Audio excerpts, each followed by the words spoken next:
अगला क्वेश्चन की तरफ आगे बढ़ते हैं हम लोग। ध्यान दीजिए, बिल्कुल बहुत ही ईमानदारी से देखना। कह रहा है कि त्रिभुज ABC जो है वो एक समद्विबाहु त्रिभुज है। त्रिभुज आपके सामने दिया गया ट्रायंगल ABC। देखो यहाँ पर अगर आप ध्यान दो तो ABC क्या है, समद्विबाहु है। बस इतना देखो ABC, बाकी वो जो है अलग है। आगे क्या कहता है, आगे पढ़ो। कह रहा है कि जिसमें AB बराबर AC है, यानी बच्चा ये जो AB है वो AC के क्या है, बराबर है। क्वेश्चन जैसे कहे वैसे देखते जाओ, ध्यान से ईमानदारी से देखो, कमेंट के चक्कर में ना पड़ो, ज़्यादा क्वेश्चन समझो, ठीक है। ज़्यादा गुड मॉर्निंग गुड इवनिंग मत करो। देखो कह रहा कि भुजा BA बिंदु D तक इस प्रकार से बढ़ाई गई है। BA यानी जो भुजा ये है BA, ये बिंदु D तक क्या करी गई है, बढ़ाई गई है। पहले त्रिभुज बना था ABC, फिर उसको ऊपर को बढ़ाया गया है कि AD जो है वो AB के बराबर है। यानी जो भुजा बढ़ाई गई है वो AB AD के बराबर है। यानी जितनी बड़ी ये भुजा थी उतनी बड़ी उसको ऊपर को और भी बढ़ा दिया गया। कह रहा फिर दिखाइए, दर्शाइए, यानी प्रूव कीजिए, सिद्ध कीजिए कि कोण BCD समकोण है। यानी जो C वाला एंगल है वो राइट एंगल है, ये हमें प्रूव करना है, ठीक है। आप सबसे पहले लिखोगे बच्चा, इसमें दिया है, ऊपर लिखो हल, हल लिखो, लिख लिए। देखो इसमें क्या क्या दिया, बहुत चीज़ें दी हैं। स्टार्टिंग में AB AC के बराबर दिया है, तो पहले आप लिखो AB इक्वल AC, ये क्या है, दिया है। देखो यहाँ पे सर्वांगसम सिद्ध करने से नहीं होने वाला है, क्योंकि हमें कोण दिखाना है, समकोण ना, तो सर्वांगसम में तो ऐसा कुछ होता नहीं है। और क्या दिया है, AB AD के बराबर दिया है। आप इसे लिख सकते हो AD इक्वल AB, भाई AD इक्वल AB लिख सकते हो, ठीक है। ये भी क्या है, दिया है। कोष्ठक में आप लिख लो गिवन या फिर दिया है, ये हो गया। हमें सिद्ध क्या करना है, लिखो अब नीचे, सिद्ध करना है, यानी टू प्रूव क्या करना है बच्चा, लिखो BCD इक्वल 90, यानी ये एंगल जो है BC और D ये 90 है। ये चीज़ हमें ऐसे सिद्ध करना है, ठीक है। लिखो BCD इक्वल 90 डिग्री, ये क्या करना है, सिद्ध करना है। आप एक काम कर सकते हो, त्रिभुज ABC अगर लो, नीचे लिखो, यहाँ पे ऐसे खींच दे रहा हूँ, त्रिभुज ABC से लिखो क्या, AB AC के बराबर है। भैया अगर हम ABC लेंगे तो AB AC के बराबर पहले से दिया था। आप लिखो AB बराबर AC, रीजन लिख लो, क्या दिया है, लिखो गिवन, ये रीजन हो गया, दिया है। नोट करते चलो, समझते चलो, ठीक है। आगे देखो, आपने CPCT रूल पढ़ा होगा, मैंने आपको पढ़ाया था। अगर आपने नहीं देखा तो कमेंट करिए, आपको बेसिक कॉन्सेप्ट पहले बताया जाएगा, ये CPCT रूल वगैरह क्या होता है, कैसे समझते हैं, नहीं तो ये सवाल नहीं समझ में आएगा, इसलिए मैं स्टार्टिंग में बता रहा था ना। तो हम अगर इसको कुछ और मान लें, ये कोण मान लो जो C वाला है, इसे मान लो कोण A1 मान लेते हैं, ठीक है। सिर्फ ABC की बात कर रहे हैं, पूरे की नहीं, ओनली ये इतना क्या हो गया, कोण नंबर 1।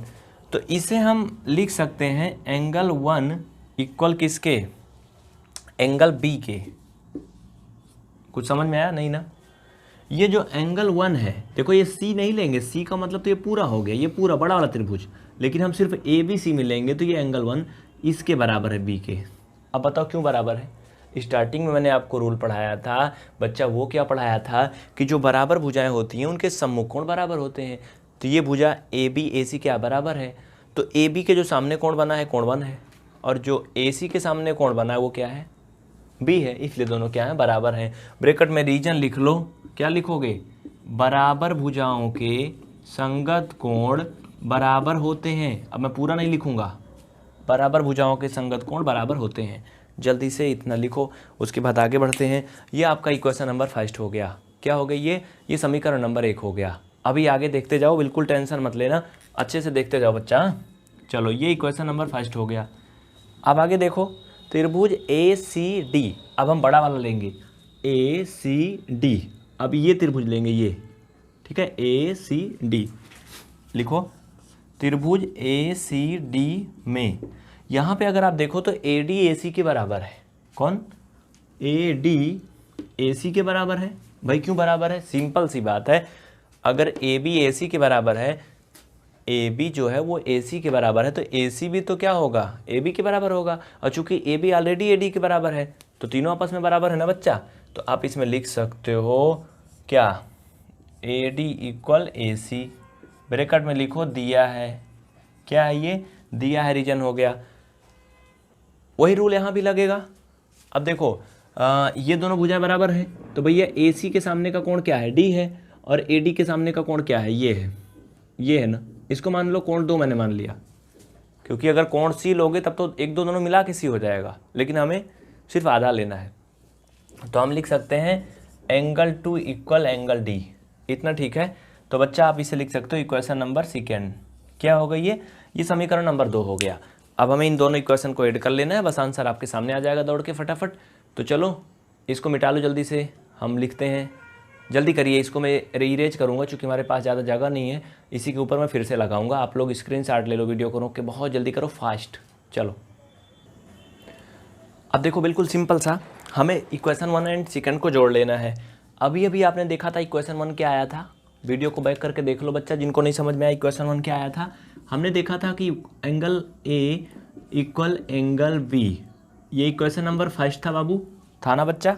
हाँ, दोनों को हमें जोड़ना है। एंगल 2 इक्वल एंगल D, ये इक्वेशन नंबर सेकंड था। ये क्या था, सेकंड था।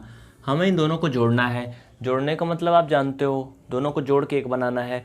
तो एंगल 2 एंड 1 जोड़ोगे तो एंगल 3 नहीं होगा, समझो। ये और ये जोड़ोगे भाई साहब तो ये इतना हो जाएगा पूरा, ये बोलो हो जाएगा कि नहीं भाई, समझ में आ रहा ना, ये पूरा हो जाएगा, पूरा एंगल फुल। ये दोनों जोड़ोगे तो क्या हो जाएगा, ये हो जाएगा ना। यानी आप इसकी जगह पे क्या लिख सकते हो पता है आपको, BCD। क्या लिख सकते हो, BCD। भाई ये पूरा कोण ले रहा है, ये कहने का मतलब ऐसे देख लो, ये पूरा स्पेस फुल, समझ में आया ना। यानी एंगल 1 एंड 2 जोड़ोगे तो आप लिखोगे BCD इक्वल, भैया B और D दोनों जोड़ोगे, दोनों का कोई अलग से मान तो है नहीं, तो आप इसे लिखोगे B धन एंगल D। इतना कोई कन्फ्यूजन नहीं ना बच्चा, इसमें कोई कन्फ्यूजन नहीं ना। इसको जल्दी से लिखो, फटाफट करो। चलो हो गया इतना, अब तो तुम लोग कर ही ले जाओगे। अब कौन सी बड़ी मुसीबत है, अब तो आसान है। अब ये सब छोड़ दो यहीं पे, अब पूरा त्रिभुज ले लो BCD में। अब यहाँ नीचे लिखो त्रिभुज BCD में, लिखो BCD में पूरे में लिखो। हमें पता है कि त्रिभुज के तीनों कोणों का योग 180 अंश होता है, यानी हम B में D जोड़ेंगे और ये C वाला जोड़ेंगे, सब 180 अंश होगा। तो आप लिखो angle B and angle D and धन एंगल BCD, या फिर BCD नहीं, आप एंगल C जोड़ लो अकेले, केवल C लिख दो तब भी ठीक है, या फिर अगर हम BCD लिखें तभी तो मतलब C है ना, ठीक है। ये बराबर क्या होगा बच्चा, 180 अंश होगा, ब्रैकेट में लिख दो, क्योंकि त्रिभुज के तीनों कोणों का योगफल 180 अंश होता है, पहले से पढ़े हो ना। चलो तो ये हो गया। अब देखो B और D, भैया B प्लस D दोनों का मान हम क्या करेंगे, रखेंगे। कहाँ पे रखेंगे बच्चा, कहाँ पे रखोगे बताओ। चलो देखो भाई सिंपल सी बात है यार, एंगल B और एंगल D अगर जोड़ोगे तो समीकरण ये मान लो, चलो 3 बना है, क्या मान लो, इसको मान लो 3 बना है। तो समीकरण 3 से अगर हम B धन D का मान लेके आए तो क्या मिलेगा, अरे यार ये BCD मिल जाएगा ना बाबू। तो क्या मिल जाएगा, ये angle BCD equal, sorry equal नहीं प्लस, ये प्लस एंगल BCD इक्वल 180। तो जोड़ोगे तो दोनों एक समान है, 2 एंगल BCD इक्वल 180।